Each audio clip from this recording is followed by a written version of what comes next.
ભાષ્ય last ક્લાસમાં આપણે 3 મુદ્રા વિશેની વાત કરી અને પછી 2 ત્રિક સરળ છે એમ અંદર કહી દીધું હતું. એક ત્રિક છે પ્રદક્ષિણા ત્રિક અને બીજી ત્રિક છે પ્રમાર્જના ત્રિક. 3 પ્રદક્ષિણા દેવી અને 3 વાર પ્રમાર્જના કરવી. 3 રત્નની પ્રાપ્તિ માટે 3 વખત પ્રભુજીની જમણી બાજુએથી પ્રદક્ષિણા દેવી. પ્રભુજીની જમણી બાજુએથી પ્રદક્ષિણા દઈએ એટલે હંમેશા પ્રભુજી આપણી જમણી બાજુ રહે. ગુરુજી, 9મો મુદ્રા ત્રિક હતો ને, તો 10મો કયો? પ્રદક્ષિણા છે. 9મો મુદ્રા ત્રિક નતું, 8મો મુદ્રા ત્રિક હતું.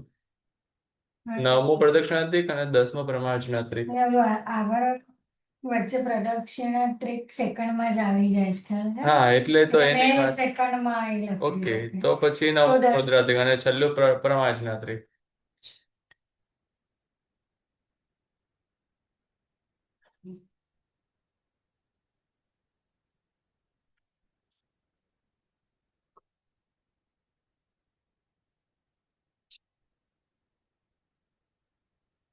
વીસમી ગાથા બુક છે ને બધાની પાસે? સચિત્તદવ્વમુજ્જણ મચિત્તમણુજ્જણમ મણિગત્તમ ઈગસાડી ઉત્તરાસંગુ અંજલિ શિરસી જીણદિઠ્ઠે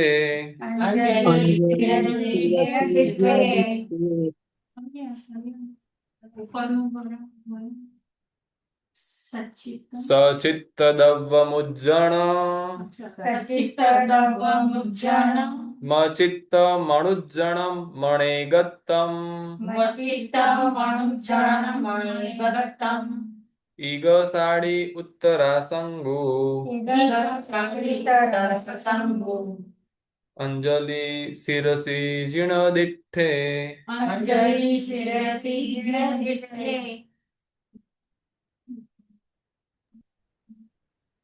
સચિત્તદવ્વમ સચિત્ત દ્રવ્ય નહીં, ઉજ્જણમ એ સચિત્ત દ્રવ્યનો ત્યાગ કરવો. અચિત્તમ અણુજ્જણમ અચિત્ત દ્રવ્યનો ત્યાગ ન કરવો. મણિગત્તમ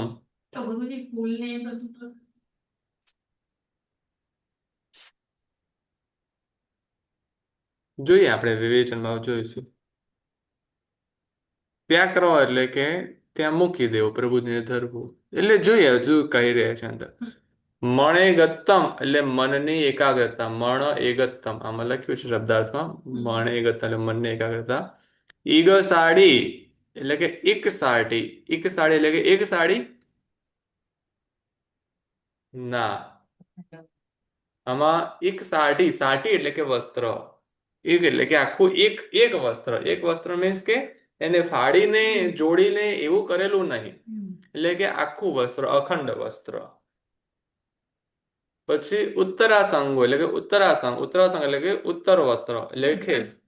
નીચેનું વસ્તુ તેને એક સાટી કહી છે અને ઉપરના વસ્ત્રને ઉત્તરાસંગ કહેવાય.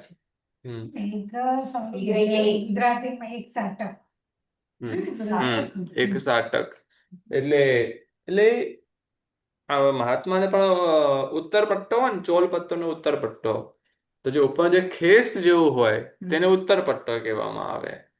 અને જે કમર પર જે પહેરવાનું હોય, જે અધો વસ્ત્ર છે, તેને ચોલ પટ્ટો કહેવામાં આવે. સાધુ ભગવાન ઉત્તર પટ્ટો. તો અહીંયા ઉત્તરાસંગ એટલે કે ઉત્તર વસ્ત્ર એટલે કે જે શ્રાવક માટે જે મેઇન વસ્ત્ર છે તે એક સાડી, અને જે ઉત્તર એટલે કે મહત્વનો સામાન્ય છે તે ઉત્તરાસંગ તે ખેસ. અંજલિ એટલે કે અંજલિ જોડવી. 2 અંજલિ જોઈએ. અહીંયા તો એક જ અંજલિ બેન હોય તો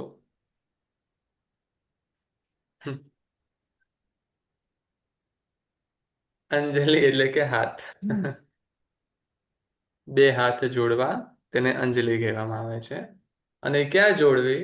તો કે શિરસી એટલે કે મસ્તક પર હાથ જોડવા, એટલે હાથ જોડીને મસ્તક પર લગાવવા. હમ ક્યારે જીણ દીઠે જીનને દેખતા, જી હમ. પરમાત્માને દેખતાની સાથે જ હાથ જોડી અને મસ્તક પર લગાવવા, તે એક અભિગમ છે. એટલે 5 અભિગમ જે આમાં કહે છે ને એમાંનું એક અભિગમ, 5મો અભિગમ એ છે.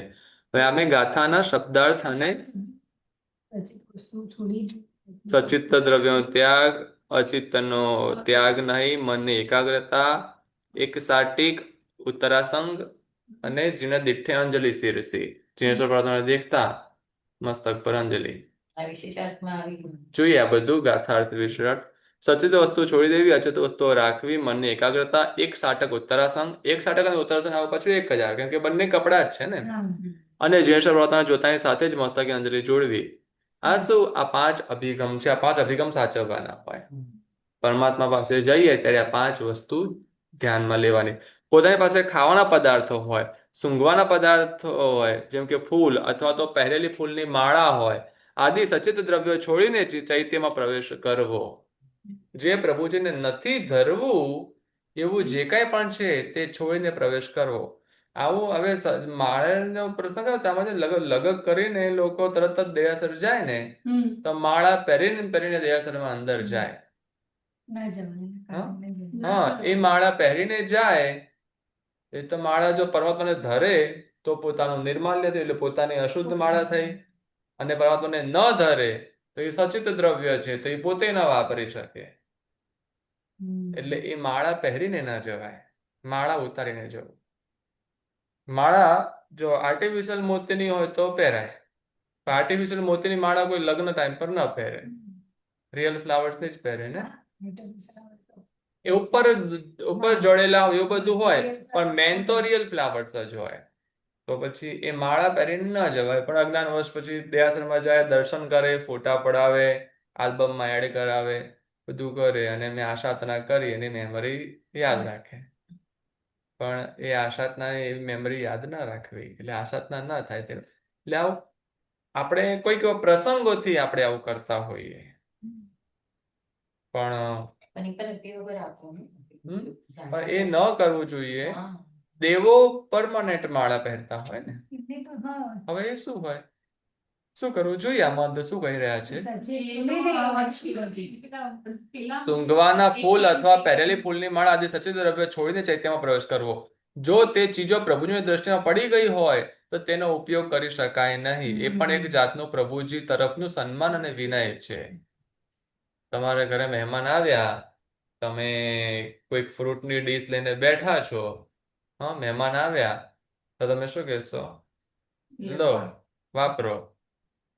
અને પછી તમે એમને ન આપો તો હા, તમે એમની ઇન્સલ્ટ કરી. એમના પ્રત્યેનો તમારો આદર ભાવ છે, એ તમે એને દ્રવ્ય ધરો છો તે આદર ભાવ છે. એ લેશે નહીં લે એ બધું સેકન્ડરી છે, પણ તમે ધરો નહીં તો એ એમના પ્રત્યેનો અનાદર થયો. જો આવું વ્યવહાર પણ જો આવું સમજાવતું હોય તો પ્રભુજી પાસે આપણે ગયા અને આપણી પાસે જે છે એ દ્રવ્ય પ્રભુજીને આપણે ન અર્પણ કરીએ તો પ્રભુજી પ્રત્યેનો અનાદર ભાવ કહેવાય. એટલે કે કેમ આ ધરવું જરૂરી છે? જરૂરી એવો નિયમ નહીં, અનાદર છે. આ તો વ્યવહારિક સિસ્ટમ છે એમ. એટલે તેનો પ્રભુજીની દૃષ્ટિ વળી જઈ ગઈ હોય તો તેનો ઉપયોગ કરી શકાય નહીં. એ પણ એક જાતનું પ્રભુજી તરફનું સન્માન અને વિનય છે. તે પહેલો અભિગમ. પહેલા આભરણ, વસ્ત્ર, નાણું. નાણું એટલે પૈસા હોય. રૂપું નાણું કે અચ્છા, આભરણ એટલે શું? ઓર્નામેન્ટ્સ. જેનાથી તમે ભરેલા હો તે. અચ્છા. તમે અહીંથી અહીંયા સુધી ના ભરેલા હો. એવું સાચે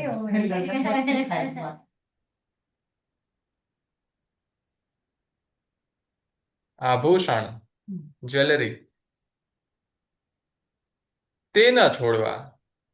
એટલે તમારે ઘરે મહેમાન આવ્યા છે, તમે સારામાં સારી જ્વેલરી પહેરી છે કે તમારી પાસે વોલેટ બાજુમાં પડ્યું છે, તો એ તમે એમને આપશો નહીં.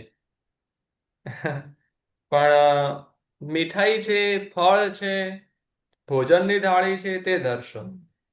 તે ન ધરો તો અનાદર છે, અને પેલું ન આપો તો પણ અનાદર નથી.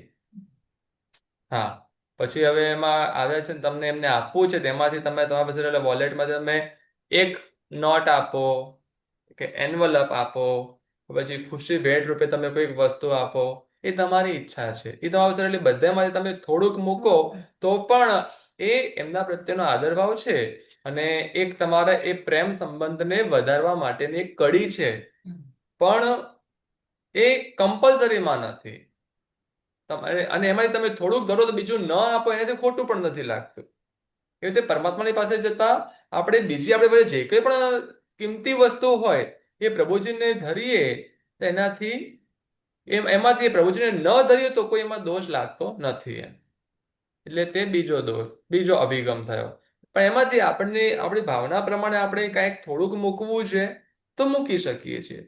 પણ છે ને એવું કરવું નોર્મલી ઘણા લોકો એવું કરતા હોય.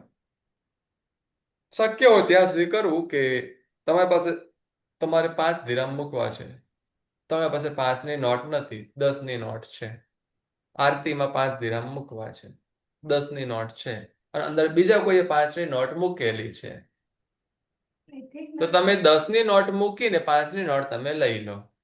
તો તમે તો 5 દિરહમ મૂક્યા જ છે, અલ્ટિમેટલી તમે મૂક્યા જ છે, તમે લીધા નથી. પણ જો થઈ શકે તો એ સમય પર તમે નહીં મૂકશો તો ઇટ્સ ઓકે. તમે પછી તમારે એ સંકલ્પ કરી દો હું અહીંયા પ્રભુજીને મારે ધરવા છે, હું ધરીશ. તમે બીજે કંઈક વ્યવસ્થા કરીને તમે મૂકો તે વધારે સારું. અથવા પછી બીજો ઓપ્શન કે બધી જ ક્રિયા પૂરી થઈ ગઈ છે, હવે એ પૈસા ભંડારમાં પૂરવા જઈ રહ્યા છે, એ પહેલા તમે તેને રિપ્લેસ કરીને પછી તમે પૂરશો તો એ વધારે યોગ્ય છે. એ આરતી ટાઈમ પર તમે પરમાત્માને ત્યારે એ રીતે નોટ એક લીધી એટલે થાળીમાંથી લેવી અને પેલું જે મૂકો તો બરાબર છે, પણ લેવું એ થોડુંક એ ત્યારે શિસ્તતાને સૂચવતું નથી. એટલે તમે આજે કીધું તો એના ઉપર મને એટલું સમજણ છે કે એવું અમને કહેવામાં આવ્યું છે કે આપણે 16 દિરહમના સમજો સિક્કા લીધા, ભંડારના ઓલા પૈસા ભેગા થાય એમાંથી, તો એવું હંમેશા મારા પપ્પાએ કીધું કે કાં તો 100 નહીં લેવાના, 98 લેવાના, બે એટલે ઓછા જ લેવાના ઓલવેઝ. ભલે આપણે આપીએ સામે 100 પણ એ ઓછા, કારણ કે આપણે ઈ પાછા ભલે કશે બીજે બી વાપરીએ, આઈ મીન ખાલી ભંડારમાં જ એમાં કેવું છે ખબર છે કે પહેલા વધારે આપવાના 100 ની જગ્યાએ એમ. વચ્ચે પહેલા એવું હતું ઇન્ડિયામાં કે તમે છૂટા પૈસાની છે ને બહુ તંગી હોતી, તો છૂટા પૈસામાં એની વેલ્યુ વધારે ગણાતી. એટલે તમે દુકાનદારને તમે જયારે 95 કોઈન આપો ને, દુકાનદાર તમને 100 આપતો. કારણ કે નહીં, એટલે આવું દુકાનમાં પણ થતું.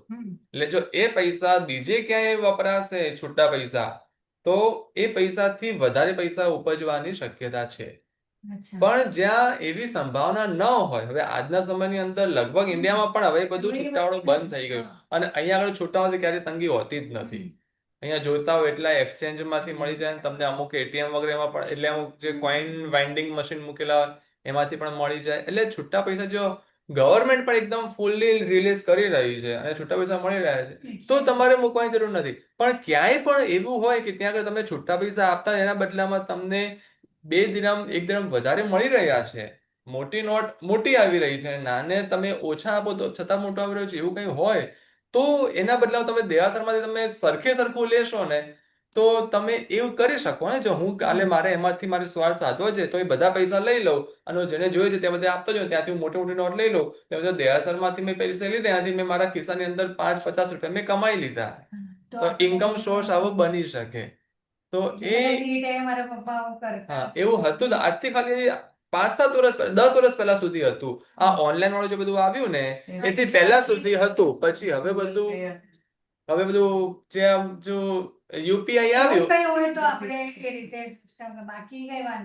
અત્યારે કઈ વાંધો નથી, કેમ કે અત્યારે હવે તમે એ પૈસા ગણીને, એક તો લગભગ કરીને પૈસામાંથી વધારે ના હોય, એટલે મશીનથી ગણાતા હોય, એટલે વધારે કે ઓછા એકાદું કઈ ગડબડ બાય મિસ્ટેક હોય તેમાં આપણો એ પૈસા લેવાનો આશય પણ ન હોય, અને 1 રૂપિયો 1 દિરહમ ઓછો હોય તો આપણે પછી ફરિયાદ કરવા પણ નથી જતા. અને લગભગ કરીને એવું નથી હોતું. લગભગ બધું 2 વખત ગણતરી કરેલું હોય, બધું ચેક કરેલું પણ આવું એટલે અત્યારે તમે માર્કેટમાં જોશો તો એના તમને એટલા ને એટલા જ પૈસા મળશે. આવું કરવા જઈએ ને ઘણી વખત એવું થાય કે હું લાલચું છું, મને જેટલા છે એટલા બદલા મને એટલા મળતા તો જ મને જોઈએ છે. બરાબર, હવે હું સિક્કા લેવા તૈયાર છું, હવે સંઘ પાસે સિક્કાનો ઢગલો થઈ ગયો છે.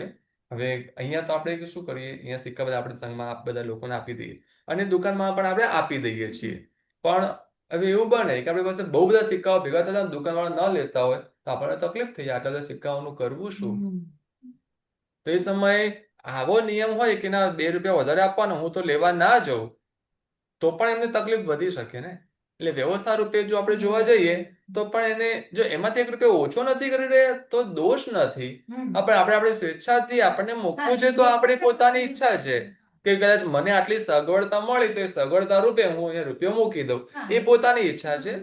પણ પહેલા આવું હતું તો કે એમાંથી થતા હતા અને આવી રીતે એટલે દેરાસરમાંથી લઈને નહીં પણ પોતાના ઘરે પૈસા ભેગા કરીને આવી રીતે 90 ના 100 તો મેં પણ આપ્યા છે. એટલે 90 આપું ને 100 આપે, આવું કરેલું છે કે હવે ઘરે કંઈ પણ ખરીદી કરીએ એટલે જે 5 રૂપિયા 10 રૂપિયા 5 10 રૂપિયા ભેગા થતા હોય, ભેગા કરીને 100 રૂપિયા થાય તે દુકાનદારને 90 રૂપિયા આપી આવી, પાછું 10 રૂપિયા વધારે આપે. આવું કરેલું જ્યારે વચ્ચે અમુક સમય હતો ક્યારે બહુ શોર્ટેજ હતી ત્યારે આવું થતું હતું. તો એ વસ્તુ અલગ છે. મનની એકાગ્રતા રાખવી એ ત્રીજો અભિગમ છે, મન સ્થિર રાખવું. અને આ બહુ મહત્વની વસ્તુ છે અને ત્યાં બહુ તકલીફ પડે. મેઇન વસ્તુ મનથી જ છે. અહીંથી હવે મારે શું કરવાનું છે, મારે એક પેલાને મેસેજ મૂકવાનો છે, એક આને આજે શું બનાવો છે એ કહેવાનું છે, ડ્રાઈવર નીચે આમ એને આ કામ આપવાનું છે, આ છે તે છે, છોકરાઓનો આ છે તે, એટલે બધું કહીને કે એટલું બધું ફર્યા જ કરતું હોય. અને જ્યારે આપણે કોઈક એવી પ્રવૃત્તિની અંદર મન જોડવા જઈ રહ્યા છે કે જે પ્રવૃત્તિમાં આપણે 23 કલાક સુધી જોડાતા જ નથી અને પછી સડનલી હું તો એકદમ ધ્યાન અનિષ્ઠ આત્મા છું એવી રીતે જો આપણે પરમાત્માની સામે સ્થિર થવાનો પ્રયત્ન કરીએ ને એટલે આપણા મને એ તરફ પ્રેક્ટિસ જ નથી કરી, એટલે એને વિશેષ એવા ધ્યાનમાં જોડાવાનો પ્રયત્ન કરવા જતા મન ત્યાં ન રહેતા બીજે બધે ભમવા માંડી જાય. એટલે આપણે એના માટે એવું કરી શકીએ કે દિવસમાં 2 કે 3 વાર 5 મિનિટ માટે કે 3 મિનિટ માટે, એથી પણ ઓછું પણ નહીં, 5 મિનિટ કે 3 મિનિટ માટે મિનિમમ આપણે કોઈક એક પ્રકારનું ધ્યાન કરવું, કોઈક એક માળા ગણવી. આજે સામયિક કરવાનું છે પણ શ્રાવકને કહેવામાં આવે છે કે શ્રાવકે અવશ્યથી એક સામયિક કરવું જોઈએ. જે સામયિક કરતા હોય ને એમને સામયિકનો લાભ તો મળે. જો તે એકાંતમાં બેસીને સામયિક કરતા હોય અને સામયિકની અંદર એ પોતાનું કાર્ય કરવા માટે કેપેબલ હોય ને, ઘણા શું સામયિક બેસીને જ ગામ આખાની પંચાયત કરી લેતા હોય, એવાની વાત નથી કરતા. જે સાચું સામયિક કરતા હોય ને તો એમને બીજો ફાયદો થાય કે એમને ભક્તિમાં પણ મજા આવતી હોય, કેમ કે એ 24 કલાકમાંથી બીજો એક સમય હજી પણ પોતે પોતાના મનને સ્થિર રાખવા માટે શીખવા માટે પ્રયત્ન કરે છે. એટલે ત્યારે પણ થશે અને જ્યારે આપણે એકચ્યુઅલી પરમાત્માની ભક્તિમાં જ્યારે આપણે આપણા મનને એને ઉપયોગમાં લેવાનું છે તો એ સમયે પણ પ્રેક્ટિસ હોવાથી થઈ શકે. એટલે આમાં પ્રેક્ટિસની ખાસ જરૂરિયાત છે. તો મનની સ્થિરતા માટે એક બીજું એવું સોલ્યુશન છે કે મનની ચંચળતા દૂર કરવી હોય તો સુદ પક્ષની અંદર આઠમથી લઈને વદ પક્ષની આઠમ સુધી, હા, સુદ આઠમથી વદ આઠમ સુધી રોજ રાત્રે ચંદ્રની સામે 5 મિનિટ નોન સ્ટોપ જોવાનું. ત્રાટક જેવું હા ઓલું ત્રાટક ક્રિયા કરે ને યોગમાં, ફ્લેમ ને જોઈ, હા દીવાની ફ્લેમ. પણ દીવાની ફ્લેમ તો જો ને એ ગરમ સ્વભાવનું હોય ને, આ ચંદ્રની સામે જોવાથી આપણા સ્વભાવમાં ઠંડક આવે. આપણે ક્રોધ, જેને ક્રોધવાળો સ્વભાવ હોય ને તેને ક્રોધ ઓછો થાય, તેનો સ્વભાવ શાંત બને. એ એક બીજો એનો સાઈડ બેનિફિટ છે. અને મન સ્થિર બને.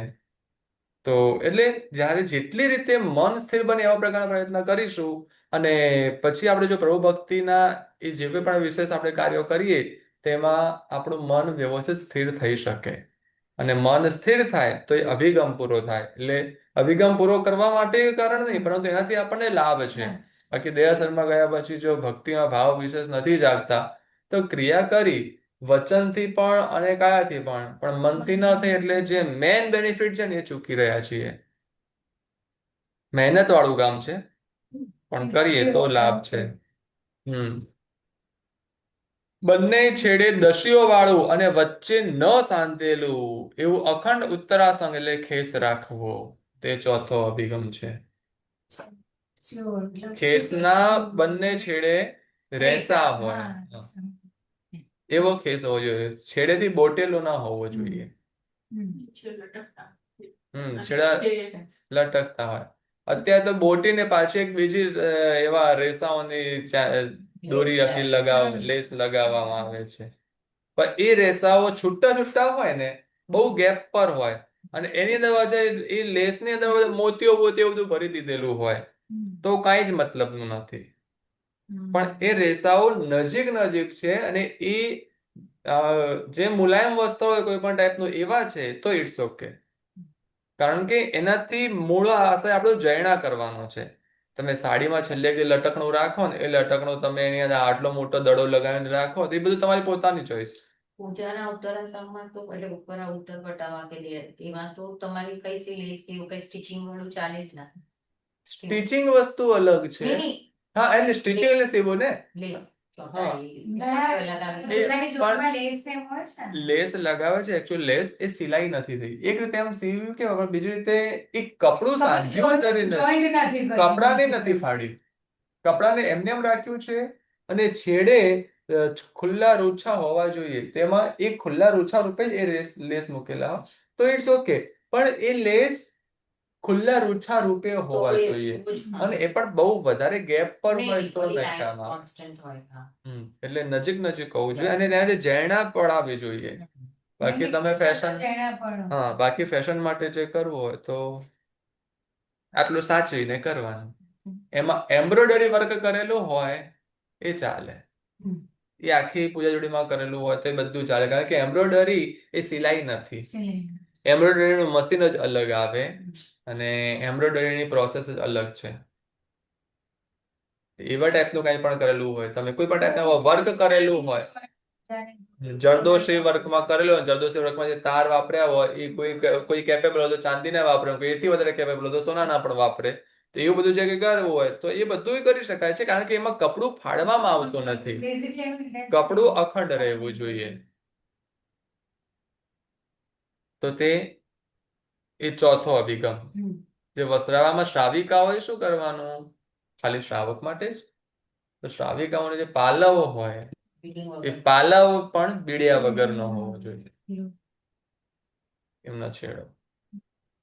તો જૈણા પડાય. તો જ્યારે આવા દેરાસર જઈએ ને ત્યારે આપણી પાસે ચરવડો ના હોય, દીક્ષા નથી લીધી એટલે રજોરણ તો ના જ હોય, અને મહાત્માઓને પાસે હંમેશા રજોહરણ હોય, વ્રતધારી પાસે હંમેશા ચરવડો હોય, તો જૈણા કરવા માટે એ ચરવડા કે રજોહરણનો ઉપયોગ કરી શકે. આપણે ધર્મ કરીએ છીએ તો ધર્મની અંદર જૈણા તો હોવી જ જોઈએ, અને એ જૈણાનું સાધન આપણી પાસે નથી, તો ત્યારે જૈણા ચૂકી ન જઈએ ને, એટલે વસ્ત્રથી જૈણા કરવા માટે કરીને આ જોઈએ. ગુરુજી શ્રાવિકા હોય, ઉત્તર અમારું જે સાડી હોય તે પહેરવું કમ્પલસરી રાઈટ સાઈડ હોય, એટલે છૂટો છેડો તો ક્યાંયથી આવે. આ જમણો ઢકાવો જોઈએ, જેમ આપનો લેફ્ટ હોય એમ અમારે જમણો પગો ઢકાવો જોઈએ, બરાબર. તો અમારું પલ્લું કઈ રીતે વળીને નીચે થાય? Not possible. બેંગોલી સાડી હોય ને તો છૂટો પલ્લું હોય, પણ એ તો ચાંદીની સાડીમાં તો ના હોય, કારણ કે આગળ અમારે આટલું હોય, આટલું મેક્સ આટલું. બહુ ફેશન કરવા જઈએ તો આટલું નહીં, ફેશન બહુ રેર કરવાની હોય, કોઈ પ્રસંગો બાદ તમે એવું નહીં, ચોખ્ખી જ વાત કરું છું. એટલે અમારું આટલું જ હોય. મને સાડી પહેર્યો ત્યારે લેડીઝ કેવા લાગે મને તો એટલે સિમ્પલી ઈ વાત છે, કારણ કે બેંગોલી પહેરવાની બેંગોલીમાં તો પલ્લું પાછું છૂટું હોય, એટલે દુપટ્ટા વાળાને નો વાંધો હોય, જે હોય સાડી વાળાને, ગુજરાતી સાડી વાળાને વાત. आजकल तो जो लहंगे आते हैं અરે માતા એમ નહીં, પણ પલ્લુ અચ્છા પલ્લુ આવડો હોય તો હું જાઉં ક્યાં નીચે? ગુજરાતી સાડી એ શાસ્ત્ર વિધિ છે એવું ખબર છે કઈ? ગુજરાતી સાડી જમણો આ છે ને ઢંકાવવો જોઈએ. સાધ્વીજી ભગવાનથી કીધું હતું કે અમે ડાબો ક્યારે ઢાંકીએ? જ્યારે કોઈ સાધુ સાધ્વી ભગવંતો કાળ પહોંચે, કાળ પામે, ત્યારે અમારે લેડીઝોએ ડાબો ખભો ઢાંકવાનો હોય. ત્યાં સુધી કમ્પલસરી જમણો ખભો જ ઢાંકવાનો આવે. એટલે આ કમ્પલસરી છે કપડામાં. ઓકે. આ સાધ્વીજી ભગવંતે કીધેલું છે. હું પેલા બેંગોલી જ પહેરતી હતી, મારી ફ્રેન્ડે ખાસ ઈ પૂછવા ગઈ હતી અને એને જણાવ્યું હતું, એટલે ત્યારથી પછી બંધ કરી દીધી કે ના બેંગોલી તો પહેરાય છે. એટલે બેંગોલીમાં ઊંધું હોય. આ બાજુ આવે મારે આમ પહેરી. માં આવે અને પાછળ પછી અને ગુજરાતીમાં છે ને અમે આમ પહેરીને આ બ્લાઉઝ આમ હા, હાજી. એટલે ગુજરાત આમાં છે, પણ હું એટલી બેન્ડ થઈ એટલી લાંબી ના હોય કે હા. નીચે આમ હા. જયણા કરી હા, શકાય. બસ એના માટે મેન આપણું જૈણાનું અત્યારે ઓલું છે એટલે કહું છું. આમ તો શાવિકાનો મૂળ વેશ તો ચણિયા ચોળી નહીં? ચણિયાચોળી છે, પણ ચણિયાચોળીનો દુપટ્ટો કેવી રીતે હોય ગુરુજી? અહીંયા એક ખોસેલું હોય, ગુજરાતી એક અહીંયા ગુજરાતી એમાં આમ બી નાખેલું. દુપટ્ટો છે ગુજરાતી સ્ટાઇલ આપણે જનરલી એમ જ નાખેલું. રાજપૂતી પહેરે તો પણ આવી રીતના જ પહેરાય છે. રાજપૂતી આમ જ પહેરાય. હા હા એટલી બધી તો મને નથી. હા, એટલે આમાં પછી અમે લોકો ઉપરનું કેવી રીતે એટલે આવી મારે ફરમાજીના પછી ના થાય. જેને ખબર હોય ને એ પ્રભાવ ના કરજો એટલે વાંધો ના. ના એટલે સાડીની જે કરવી હોય. અભી તો સૂટ પહેનते तो दुपट्टा સાડી તો ऐसा તમે बिना બેંગોલી वाली- બધા ગુજરાતી સાડી તો એની જ હોય ને. હા એની જ હા. હોય સાડી ચણિયાચોળીની વાત કરે છે ને. ના હા, એટલે ભલે. નથી કહેતા. મટીરિયલ તો એ જ હોય ને. ના એટલે એમ કે છે કે તમે સાડી પહેરો છો, પ્રિયંકાબેનને એમ પૂછે છે, એટલે તમે ગુજરાતી પહેરો કે બેંગોલી પહેરો? સાડી પહેરો છો એમ. साड़ी तो पहनते हैं ડ્રેસમાં તો દુપટ્ટો આવી જાય, So, बस तो ड्रेस ही पहनने का चनिया-चोली પણ ડ્રેસ એ ગુજરાતી વેશ નથી. નથી. પંજાબી નથી. હા, પંજાબી. આમને છેડા ન કરતા બસ આ થઈ જાય. અને તો આ બધી આ જગ્યાએ કુર્તા પાયજામા એ પણ કઈ શ્રાવક વેશ નથી. કે ધોતી કેસ હોતી. ધોતી અને કેડિયું છે. કેડી અને કેડિયાની ઉપર ખેસ અને પાઘડી શ્રાવક માટે. મારા અંશલ આજે બ્લેક પહેરી છે. તો આ હું કોને પૂછીશ? મને તો જેને પૂછીશ ચાલી ને, જવું છું વૈશાલીબેનને જ કહું છું. जेंट्स का भी पूछा ना खाली लेडीज क्या का पूछना That चाहिए तुम लोग का? धोती के अरे ना પહેરે ભાઈ, બધા એમ કે अच्छा थोड़ी चलता है એટલે बात। ખેસ कि बिना ખેસ જોઈએ साफे અને के- ખેસથી તો તો પ્રવાહમાં થાય જ. આ વખતે જાય તો જબ્બો બી કોઈ જબ્બા લેંગા ના લાવતી તો જબ્બાની ઉપર પણ ગુજરાતી ખેસ દસ. પહેરવાનો હોય. ना मैं तो તો से 10 લઈ આવજે. ઓલી આપણે કે સરવાળી दो तो है भाभी करो, नहीं पहनता है तो क्या करने का? कि पहनते थे हाँ, 2 मिनट लागे. आलस नहीं पहनना अगर बोलना पड़ेगा कि ऐसा चलता नहीं है हाँ, अलाउड नहीं है સરસ. પછી શ્રાવક જે ધોતી પહેરે એ ઘૂંટણથી નીચે ના પહેરી શકે. ગુરુજી, પૂજામાં કેવી રીતે ઘૂંટણ સુધી પહેરે? હંમેશા વેશ ઘૂંટણ સુધી જ હોય શ્રાવકનો વેશ. अच्छा અને શ્રાવિકા છેક અહીંયા સુધીનું હોય. અત્યારે ભલે બદલાઈ ગયું છે. પણ पूरा तो ગુરુજી, ऐसा तो જેન્ટ્સ कौन सा લોકોનું पहनता है? સાદું સાદી ભગવાન, અરે સાદું ભગવાન તો બરાબર છે કે એ લોકોનું ઓલું આટલું પહેરતા હોય, પણ કેમ આ પહેરે? પૂજામાં એ લોકો તો ગોળ ગોળ વટાવવાનું હોય, આ લોકોનું તો ઓલું પેલી રીતે ધોતી રીતે આ તો પહેરવાનું. તમે મારવાડી સ્ટાઇલમાં ધોતી જોયું તો અત્યાર સુધી આટલી જ પહેરેલી હોય તો એમણે. આપે પહેરો છો અને કેવું લાંબી હોય છે, બસ હું આ બધા પહેરું એવી છું રીતે પણ પહેરે છે. બધા આટલું જ એકદમ પગ નીચે સુધી પહેરે છે. ખરાબ લાગે આટલું શોર્ટ પહેરી શોર્ટ પહેરી આપણે આપણી આદત નથી ને, આપણે એવું જોયું જ નથી ને, એટલે ખરાબ લાગે. હવે હું પહેરું તો હું પણ મને પોતાને પણ ઓડ ફીલ થાય. એટલે જે સર્વો કરે ને એને પણ એટલું ન ફાવે, પણ વિધિ એ છે. અને પ્રતિક્રમણ કે કાસ્તો પૂજાની માંગે અંદર એવી રીતે. ઘૂંટણથી નીચે જો ધોતી પહેરીએ તો એનો અલગ દોષ છે. હા, એ તો ઓલા દોષમાં આવે છે, 32 બત્રીસ દોષમાં છે. દોષમાં આવે છે, હું વાંચ્યું હતું. એટલે એ દોષ તો છે જ. હમ. જેમ શ્રાવકે જમણો ખભો ન ઢંકાય હમ. તો ઘૂંટણથી નીચે ધોતી ન પહેરાય. એ લોકો એમ કે લેડીઝો હોય ને તો અમે આમ બાંધીને આમ પછી પૂજા કરે, ઈને ચિરાગભાઈ. મેં કીધું તમારા લોકોને આ ખબર નથી શરમ આવે. રાખવાની. એટલે એ લોકો કે નો, અરે પણ મેં કીધું એક તો નજર મિલાવવાની નથી, અને તમે પહેરો તો તમે પૂર્ણ વસ્ત્રો પહેરીને આવ્યા છો, તમે એવું તો નથી પેલો સેન્ડો પહેરીને ચડ્ડી પહેરી પૂજા કરવા આવ્યા છો. એટલે મેં કીધું એવું તો નથી આવ્યા, આ તો પૂજા જોડી તો તમારો શ્રાવકનો અને પૂજા કરવા આવવાનો વેશ છે કે યોગીભાઈ, એક જમણો એક ખભો તમારે નહીં ઢાંકવાનો. ઈને ચિરાગભાઈ છે ને આમ આમ પકડી આમ આમ પૂજા કરતા. મેં કીધું આમ બેવું અને છે. બીજી વિધિ એ પણ છે કે ખેસ પહેરવાનો હોય પણ ખેસથી મુખકોશ ના બાંધવાનો હોય. हाँ આ વાત મેં શાયદ પહેલા કરેલી હતી. અચ્છા કેસને નહીં મળે. મુખકોશ ફિક્સ નથી ઈ આઈધર ઓર છે. ના એ શ્રાવિકાયના ત્રણ કપડા હોય. ત્રણ કપડામાં મુખકોશ આવે? ના. ના આવે ને. કોઈ કેમ? separate જ ગણાય. હા, મુખકોશ સેપરેટ. તો શ્રાવક માટે મુખકોશ કેમ અલગથી ગણે? એની અંદર ઇન્ક્લુડ આવે.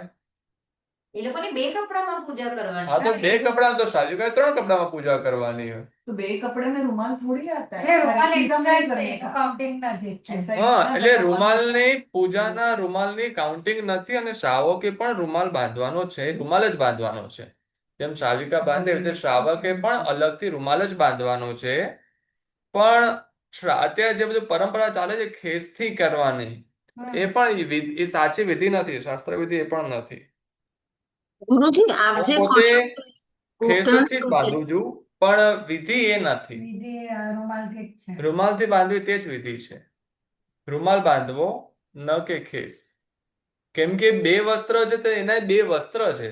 વસ્ત્ર અને મુખકોશ ના બંધાય. મુખકોશ એટલે મુખ વસ્ત્ર. તો મુખ વસ્ત્ર અને વસ્ત્ર બંનેમાં ફરક પડે. હમ. બે અલગ વસ્તુ હોય. એક કોશ એ વસ્ત્ર ને, કોશ એટલે મર્યાદા કહેવાય. તો મુખથી પ્રભુ પ્રત્યેની મર્યાદા જાળવવાના હમ. એનું જે સાધન તે મુખકોશ કહેવાય. એ મુખકોશ એ વસ્ત્ર ન હોય, એક કોશ હોય. એટલે વચ્ચે પ્રભુજી પ્રત્યેની એક મર્યાદાનું આલંબન હોય. તો એ આલંબન એ વસ્ત્રમાં ના આવે. તો વસ્ત્રને આલંબનના સ્થાન તરીકે એ ઉપયોગમાં નહીં લેવું, તેને અલગથી રૂમાલ બાંધીને કરવું. જેમ શ્રાવિકા મુખકોશ બાંધે એમ શ્રાવકે પણ મુખકોશ હમ. રૂમાલથી જ બાંધવાનું. વિધિ એમ હોય. એટલે પછી આ તમે જે કહો કે ચિરાગભાઈ કે બીજા કઈ યોગીભાઈ, ના એ હવે તો યોગીભાઈ નથી કરતા, હા. પેલા કરતા બિચારા. તમારે ડરીને? પછી નથી કરતા. बने બિચારા જો ડરીને હવે મુખ, એટલે તો એ છે ને ખાલી ખેસ પહેરવાનો, રૂમાલ અલગથી આપી દેવાનો. એટલે હવે આમ આમ કરવું જ ના પડે. પણ ઈ એ લોકોને ઈ ખભાનું જ પ્રોબ્લેમ હોય, મુખોશનો नहीं problem कहीं से ના. गुरुजी કહ્યું છે તો બરાબર સમજ બાકી ના તો ના કરશે બિચારા યોગીભાઈ સમજીને કરે તે બધું. ના, હવે તો પ્રતિક્રમણ પણ કરે છે. ભલે તમારા હુકમથી તમે કદાચ નહીં કરતા હો, તેઓ કરે છે. ધર્મનું કાંઈ બી સમજાય વિચાર કરે છે એવું નથી. અને પ્રભુજીને દેખતા જ નમો જ રેણમ કહી અંજલિપૂર્વક મસ્તક નમાવી પ્રણામ કરવો, તે 5મો અભિક્રમ. તમારા ઘરે મહેમાન આવ્યા પછી અડધો કલાક તમે એમના તરફ ધ્યાન ન આપો તો એ પણ અપમાન છે. અને આવતાની સાથે જ આવો પધારો પધારો આમ પછી એમને તમે અંદર સ્વાગત કરો. સ્વાગતમાં તમે ખાલી પધારો એમ કહો અને બેસો, બસ બેસાડ્યા. પછી ભલે તમે થોડોક ફોન પર પણ ગયા કે તમે બીજું કોઈ કામ કર્યું તો પણ એમનું અપમાન નથી, કારણ કે તમે તેમનું સન્માન કર્યું.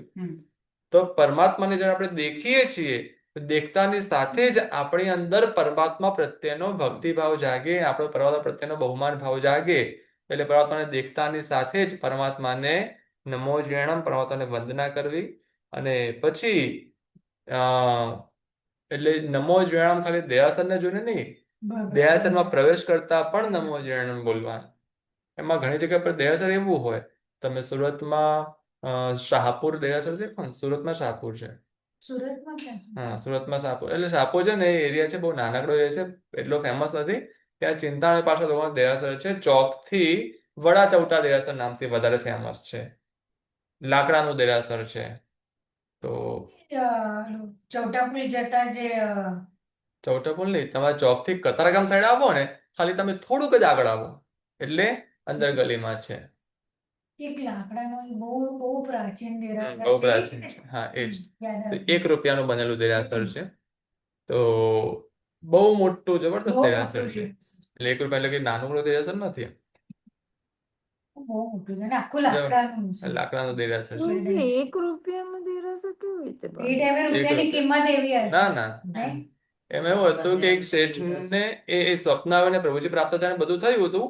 અને પછી દેરાસર બનાવવા એની પાસે પૈસા નતા ને, તો એને એક ઘડો કંઈક દેવી આપ્યો, કંઈક કર્યું. અને એ ઘડાની અંદર એ શેઠે 1 રૂપિયો મૂક્યો, પછી ઢાંકી દીધું. પછી 1 રૂપિયો નીકળતા આખું દેરાસર બની ગયું. છેલ્લે અંદરથી 1 રૂપિયો નીકળ્યો. ઓહ. બહુ માફ. એટલે એવી રીતે એમ. એ યાદ છે મને દેરાસર તમને. તો એટલે 1 રૂપિયા તો એ છે ને દેરાસર 350 વર્ષ જૂનું છે. હા બહુ 300 350 કેટલા હા. વર્ષ જૂનું છે. જૂનું છે, બહુ પ્રાચીન છે. Okay. તો એ દયાસરમાં અંદર એન્ટર થાવ ને એટલે પછી તમારે પહેલે જ ગલી આવે, સાઈડમાંથી આખું પરમાત્માની રાઈટ સાઈડથી આખું તમારે લાંબુ ચાલવાનું. સૌથી પહેલા મહાલક્ષ્મી દેવી દેખાય, પછી પાછા લેફ્ટ સાઈડમાં તમે અંદર જાઓ એટલે તમે દયાસરમાં આવો. દયાસરમાં આવ્યા પછી એકદમ તમે દયાસરના વચ્ચેના ભાગમાં જાઓ ત્યાં તમને મૂળનાયક ભગવાન દેખાય. દયાસર રંગમંડપમાં આગળ આવો ને એકદમ, એટલે દયાસરમાં અંદર આવ્યાના તમે 30 થી 40 ડગલા ચાલી જાઓ ત્યાં સુધી તમને ભગવાન ના દેખાય, મૂળનાયક ભગવાન ના દેખાય. એવી રીતે છે. તો હવે નિશી નિશી નિશી ક્યારે બોલવાનો?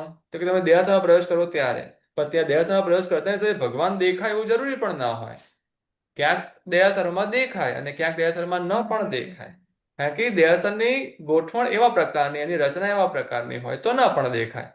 વચ્ચે કંઈક આડું આવતું હોય, યા તો પાર્ટીશન આડું હોય રાખેલું હોય, અથવા પછી એ સાઈડ એન્ટ્રી હોય, એવું કંઈ હોય સમથિંગ, તો ત્યારે નિશી નિશી બોલીને તમે અંદર તો પ્રવેશ કર્યો, પણ પછી ત્યારે ભગવાન દેખાય ને ત્યારે પાછું ફરીથી નમો જ્ઞાનમ કરો એમ. અને તમને પહેલેથી જ ભગવાન દૂરથી જ દેખાઈ રહ્યા છે, ત્યારે દયાસરમાં જે તમે અંદર પ્રવેશ પણ નથી કર્યો તો દૂરથી પહેલા નમો જ્ઞાનમ બોલવાનું, પછી દયાસરમાં પ્રવેશ કરો ત્યારે નિશી નિશી નિશી બોલવાનું. જેમ કે તમે પાલીતાણા જાઓ અને જે મોટા 108 ફૂટના આદિનાથ ભગવાન છે તે તમને દૂરથી જ દેખાય. અથવા તમે અયોધ્યાપુરમ જાઓ તો બસમાં બેઠા બેઠા તમને આદિનાથ ભગવાન દેખાય.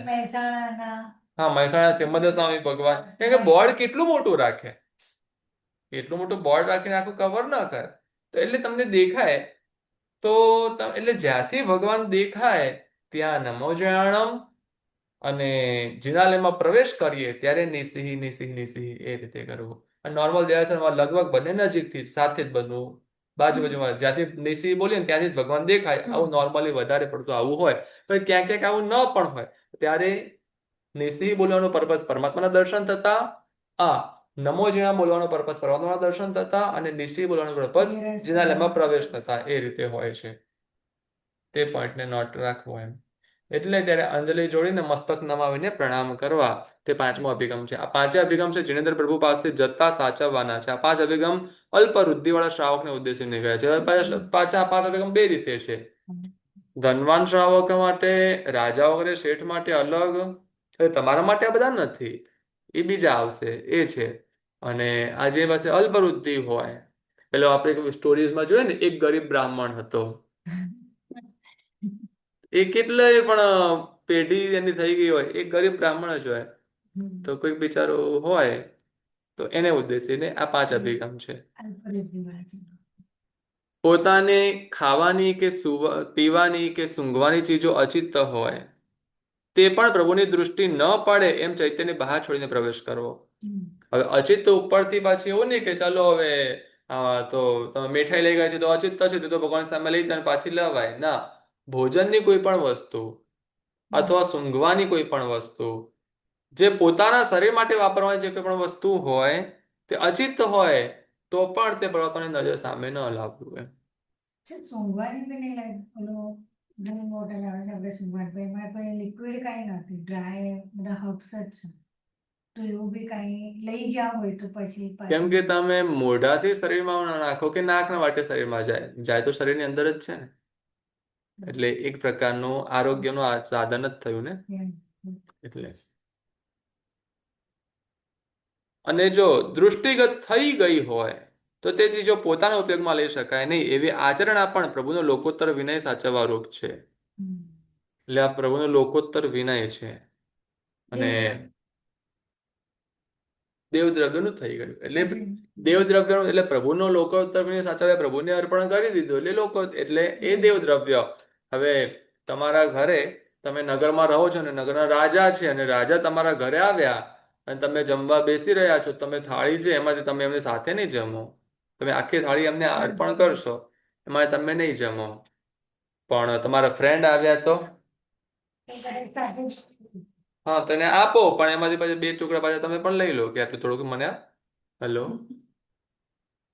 હા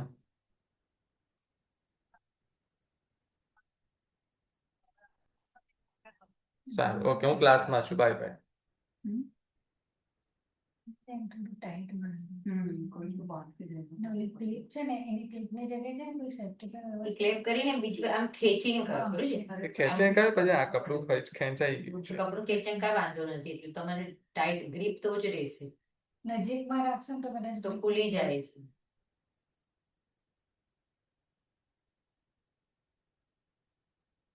ના, લોકો લોકો આ તો વળી ગયું હતું પેલા- એટલે. અચ્છા લડુ વંડે ભરાતો નહીં. લૌકિક ને લોકોત્તર બે હોય. લોકોત્તર એટલે આપણા જીનેશ્વર ભગવાન ને આપણો બધું ધર્મ આપણે કે જૈન ધર્મ લોકોત્તર ધર્મ છે. જે લોકો કરતા કોમન હોય તે લૌકિક, જે લોકોમાં વપરાતું હોય, જે લોકો કરતા હોય તેને લૌકિક કહેવાય. લોકોથી વિશેષ, ઉત્તમ. લોકોથી અલગ પ્રકારનો ઉત્તમ પ્રકારનું. તે લોકોત્તર. અચ્છા લૌકિક એટલે કોમન અને ઉત્તર એ લોકો એટલે કોમન થી અલગ, વિશેષ. વિશેષ. આપણે શું વાત ઉત્તમ એટલે વધારે સારું નહીં. હા, વિશેષ એટલે સારું. અચ્છા વિશેષ એટલે સારું. હા. વિશેષ ગુરુજી આપ એટલે એમ જ કહો વસ્તુ છો કરી. કે લોકોત્તરે સારું. લૌકિક, લૌકિક એટલે લોકોમાં Common. વપરાતી કોમન પરંપરા. લોકોત્તર એટલે કોમન પરંપરાથી વિશેષ પરંપરા એમ. સમ્રાટ બે ત્રણ વાર આવ્યું ઉત્તર ધર્મ ઉત્તર ધર્મ. આપણે હમ. હિન્દુ ધર્મમાં એટલે લોકોત્તર વિશેષ ધર્મ. બધી આવે. એટલે દેવી દેવતાની સામે જો આપણે કઈ ધરેલું હોય ને, જેમ કે માણેભદ્રજીની સામે તમે સુખડી ધરી તો પાછા આપણે ખાઈએ તો કેમ ખવાય? તો એ સાધર્મિક છે. તો સાધર્મિક છે તેમને ધરાય ખરું, ધર્યા પછી આપણે ખાઈએ તો પણ એવો દોષ નથી. એમને આપ્યું પણ ખરું ને આપણે પણ લઈએ. કેમ કે સાધર્મિક એટલે એક ટાઈપના મિત્ર થયા. તો મિત્રને હવે તમે એમ કહો કે ના ના બે પીસ મને પણ તો આપ, એમ એ પણ એક પ્રેમ છે, એ સ્નેહ છે. જ્યારે રાજા છે તો તેમના પ્રત્યેનું એક સન્માન છે. તો કે અત્યારે આખો જ થાળ ધરવાનો હોય ત્યારે ત્યાં મિત્રતાનો ભેદ રાજા સાથે ન રહે. એટલે પરમાત્મા એ રાજાના સ્થાને છે તો એમને આપણે જે કંઈ પણ ધરીએ તે આખું સંપૂર્ણ ધરવું. અને પ્રભુ પાસે આપણે જોઈએ પણ તો આખું છે, સંપૂર્ણ સુખ જોઈએ છે. એટલે આપણે જે કંઈ પણ ધરીએ તે આખું ધરીએ. એટલે ચોખા પણ તો અખંડ ધરીએ, તૂટેલા ચોખા આપણે ન ધરીએ. આ તૂટેલા ચોખા પરથી વાત આવી. ઘણા લોકો છે ને ઘઉંલી વગેરે એમાં ચોખા વાપરે ને, કલરવાળા ચોખા કરે. અને મેં અમુક ઘઉંલીની રંગોળી વગેરે બધું જોયું છે. આમ લુકમાં બહુ જ સરસ હોય, પણ એ છે ને કણકીથી કરેલું હોય. કારણ કે એકદમ નાના ના હોય ને તો બધું પ્રોપર શેપ આવે એટલા માટે. પણ એ કણકી ન વપરાય, ટુકડા છે. અને કણકી બાજુ એકદમ એક ચોખાના 2 દાણા નહીં, એકના 3-4 દાણા, એકદમ નાની સાઈઝના ચોખા હોય. અને તમે આખા ચોખાને તમે પાણીમાં પલાળીને તમે કલર કરો તો પછી એના પણ ટુકડા થઈ જશે. એ ચોખાનો સ્વભાવ ઉગવાનો નથી એટલે તે બટકી જાય. તો પછી એ તૂટેલા ચોખાથી પરમાત્માની સામે કેવી રીતે રંગોળી, એટલે ઘઉંલી કે પછી જે કંઈ પણ રંગોળી જે કંઈ પણ કરવું હોય તે કરાય. એટલે તે પછી ઉત્તમ દ્રવ્ય ન રહ્યું. ખાલી ડેકોરેશન માટે કરી શકે. એમ નહીં ગુરુજી, એ મને આપણે ધરવા માટે ના કરે હવે. તો જે સામે કરીએ બરોબર ધરવા માટે જ તો કરીએ. દેરાસરમાં હા. કરીએ નહીં, છીએ. નહીં, બીજા દ્રવ્યો વાપરો ને, તમે બીજા દ્રવ્યો જ બદલી દો. તમે ઘણા બધા પ્રકારના જે ધાન હોય છે બીજા ધાન્ય વાપરો. એ સિવાય બીજી પણ ઘણી બધી જેમ કે મરી જેવી વસ્તુ પણ તમે વાપરી શકો. અને આવી બીજી ઘણી બધી મખાણા, તમે એવું કઈ પણ બધું અલગ બધી વસ્તુઓ પણ તમે ધરી શકો છો. ખવલી કરી આપે પરમાત્મા સામે મોટી. બીજી white ચોખાની જ કરવાની. હા, અને પછી બીજા બધા ડેકોરેશન માટે એ રીતના કે એવું વાપરવું જ ચોખાને નહીં. કલર કરવામાં સારું. કઈ મતલબ જ નથી. એટલે ચોખાને કલર નહીં કરવાનો. બાકી બીજી ઘણી બધી વસ્તુઓ હોય છે જેનાથી તમે કરી શકો છો. એવી તમે અહીંયા હીરાની માર્કેટ, હવે ખબર નહીં એનું શું નામ છે, હીરાનું નામથી હોય તો ડર લાગે. તો એ જે માર્કેટમાં જે બધી વસ્તુઓ મળતી, મસાલા આટલું બધું, તો એ બધી વસ્તુઓ તમે પરમાત્માની ઘઉંલી વગેરેમાં વાપરી શકો એમ. ગુરુજી અમે જોઈ છે કે લવિંગ ને તજ ને મરી એનાથી આખી કરતા હોય છે. તો અને અમુક જે તમે કેરે પ્રોગ્રામમાં જાઓ તેમાં તમને બહુ બધી વેરાયટીઝ ને બધું મળશે. તો એવી બધી વસ્તુઓ પણ પરમાત્માની ભક્તિમાં વાપરી શકાય છે.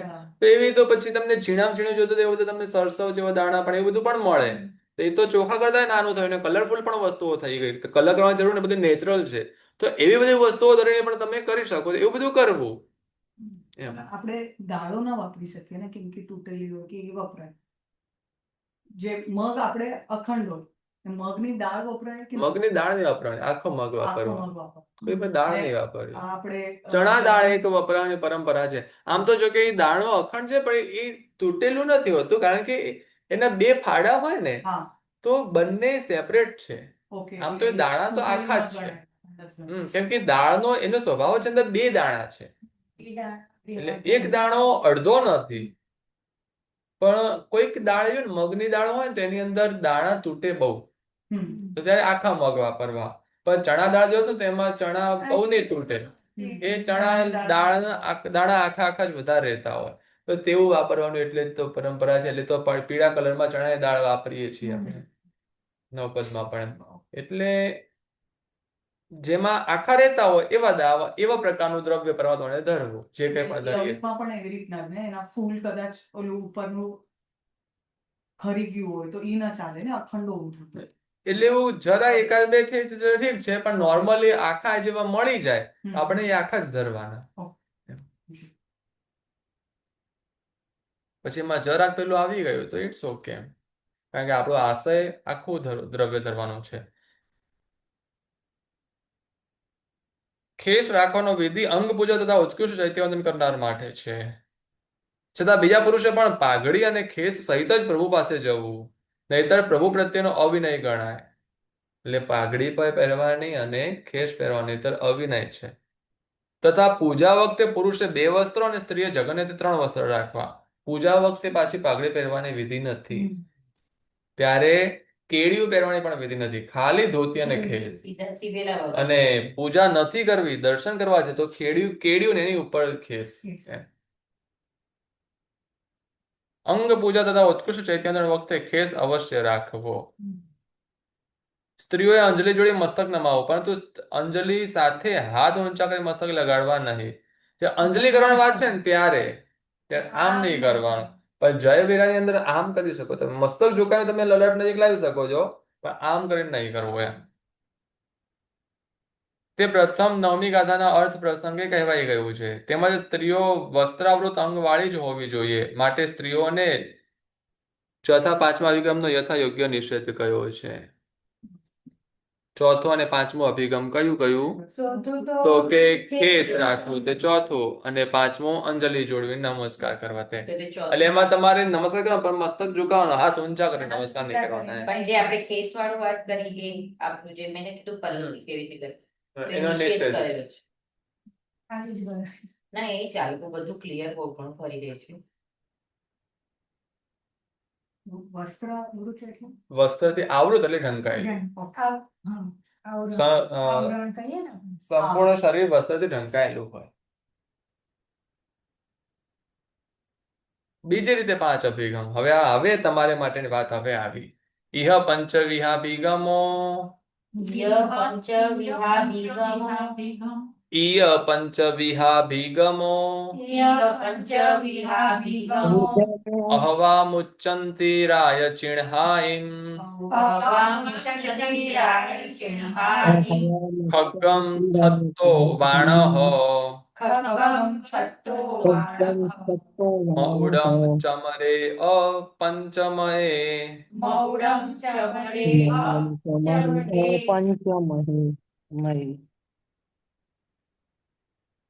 ઈય પંચવિહ અભિગમો. આ 5 પ્રકારના અભિગમ છે. અહવા રાય ચિહ્નમ મુચ્ચંતિ, અથવા રાજ ચિહ્નોને મૂકે છે. એટલે કે 5 પ્રકારના રાજ ચિહ્નો અથવા 5 પ્રકારના અભિગમ. શું? તે ખગ્ગમ, છત્ત, ઉવાણ, મૌડમ અને પંચમય ચમરે. ખડગ, છત્ર, ઉપાનઃ, મૌડ એટલે કે મુકટ, ઉપાનઃ એટલે કે મોજડી, ચપ્પલ, જે કંઈ પણ પહેરેલ, જે તમારા જે એડિડાસના જે હોય તે બધા. પછી ચમરે એટલે કે ચામર. એ 5 એ વસ્તુ છોડવાની છે. વિવેચનમાં વાંચીએ ગાથાર્થમાં. એ 5 પ્રકારનો અભિગમ છે, અથવા તલવાર, છત્ર, મોજડી, મુકુટ અને પાંચમું ચામર એ રાજ ચિહ્નો બહાર મૂકી દે છે. આ વાત આપણે આગળની ગાથામાં પહેલા કરી હતી. મેં તમને વિજયભાઈ રૂપાણીની પણ ત્યારે વાત કરી હતી ને. એટલે દર્શન કરવા આવનાર રાજા વગેરે મહર્ધિક હોય તેણે 5 રાજ ચિહ્નો છોડીને જ ચૈત્યમાં પ્રવેશ કરવો. કારણ કે 3 ભુવનના રાજા દેવાદિદેવ શ્રી જિનેન્દ્ર પ્રભુ આગળ પોતાનું રાજપણું દર્શાવવું તે અત્યંત અવિનય છે. એટલે એ પોતે કેવા પણ રાજા હોય, સામે રાજાઓના રાજા છે. એટલે પ્રભુ પાસે તો સેવક ભાવ જ દર્શાવવાનો હોય છે. પ્રભુના સેવક બનવું તે પણ પરમ ભાગ્ય હોય તો જ બને છે. મુગટ એટલે કે શિરોવેષ્ટન ઉપર મુગટ એટલે કે શિરોવેષ્ટન ઉપર રાજ ચિહ્ન તરીકે છોગાવાળો કલગીવાળો તાજ પહેરાય છે. તે મુગટ કેવી રીતે પહેરાય? પહેલા એક કવચ પહેરાય જે માથાને ઢાંકે, પછી એની ઉપર પાછો એક બીજો તાજ પહેરાય, એને મુગટ કહેવામાં. ડાયરેક્ટ જ ટપ કરીને ટોપીને જેમ ચડાવી દેવામાં આવે એવી રીતે મુગટ ન હોય. એટલે બેવ કાઢવાનું એક કાઢવાનું. એટલે ઉપરનું જે છે ને જે તાજ છે તે કાઢવાનું, જેની અંદર કલગી હોય કે પછી એનું રાજ ચિહ્ન મૂકેલું હોય. કોઈ દેશનો રાજ ચિહ્ન સિંહ છે ને કોઈનું મોરપીંછ છે ને કોઈનું જે પણ અલગ ટાઈપના હોય, ગરુડ વગેરે હોય, એ તો પોતાના રાજ ચિહ્નો રાખતા હોય. એ રાજ ચિહ્ન તેના મુગટની અંદર હોય અને એ મુગટથી તે રાજા કહેવાય. જ્યારે તેનો રાજા તરીકે અભિષેક થાય અને તેને રાજપદ આપવામાં આવે ત્યારે એ ચિહ્ન વાળું મુગટ એને પહેરાવ્યું એટલે એ રાજા બન્યો. એ મિનિટે તે રાજા બને એમ. તો એ જે પોતાનું જે રાજપણું છે એને પોતે બહાર મૂકીને આવ્યા. એમાં પાછું માથું હવે કારણ કે રાજા ખુલ્લા માથે આવે ના, માથું ઢાંકવાનું પાછું પેલું શિરોવેષ્ટન તો હોય જ. એટલે આમ પાઘડી જેવું શિરોવેષ્ટન એક ટાઈપનું પાઘડી ટાઈપનું કહો કે પછી મુગટની અંદર નાની બીજી અંદર નાનો એવો કેપ ટાઈપનું જે કંઈ પણ કહો. હા, ટોપી. પણ કાંઈ બી માથે બાંધીને એટલે સાવ પેલું મુલ્લા જેવું ના હોય, સાવ એકદમ ટપ કઈ એકદમ સાલું તપેલી જેવું દબાવેલું હોય એવું ના હોય. પ્રોપર હોય એમ પાઘડી ટાઈપનું જ હોય, સહેલું થોડું પાઘડી વ્યવસ્થિત હોય. પણ એની ઉપર આમ બે મળે ને એટલે આખી એની શોભા વિશેષ વધે. એક હોય તો પણ એનું કઈ સાવ સામાન્ય ન લાગે એવા પ્રકારનું હોય. એમાં આવી જાય છે, કારણ કે ઉઘાડા મસ્તકે પ્રભુ પાસે જવાય નહીં. એટલે શિરોવેષ્ટન સમજવું નહીં, ખાલી ઉપરનો તાજ ઉતારવાનો, એની નીચેનો પાછો જે સામાન્ય જે મુગટ હોય એ તો પાછો હોય. સાવ ખુલ્લા મસ્તકે ન જાય. રાજા રુદ્ધિવાન શ્રાવક હોય, ખાલી રાજા નથી કહ્યા, તમને બધાને એમાં લઈ લીધેલા છે. એ બધાએ પોતાની વૃદ્ધિ અનુસાર મોટા આડંબરપૂર્વક પરિવાર સહિત પ્રભુને વંદન કરવા જવું જોઈએ, જેથી અનેક જીવોને પ્રભુ પ્રત્યે ભક્તિ રાગ જાગતા તેઓ સમ્યક્ત્વાદી લાભ પામે. કે જો આ મહાન શ્રાવક કે શ્રાવિકા પ્રભુના દર્શન માટે જઈ રહ્યા છે, આમાં પૂજા જોડે કરીને સિટી માર્ટમાં નહીં આવવાનું. તો ઠાઠ એ પણ ધર્મ પામવા કે પમાડવાનું નિમિત્ત છે. પોતાને પણ ભાવોમાં વૃદ્ધિ થાય અને અન્યને પણ એમના પ્રત્યે ખૂબ બહુમાન જાગે. અને તે સર્વને અનુભવ સિદ્ધ છે. જ્યાં જેટલો મોટો ઠાઠ હોય ત્યાં એટલા વધારે લોકો જાય. હવે આપણે બધે જ જોઈએ છીએ. જમવાનું હોય તો સંખ્યા વધી જાય ને.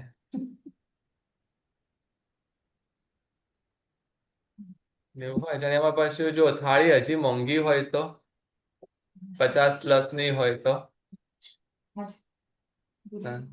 લાઈન લાગે. હા, સર્વમંગલ બોલો છો કે તો પેલા પછી પ્રવચન કેવું પણ હોય, તમે ભલે એસીમાં બેઠા હો, ગુરુજી ત્યાં શાસ્ત્રને કાંઈ લેવા દેવા ના હોય, તમારી સિદ્ધિ થઈ જાય.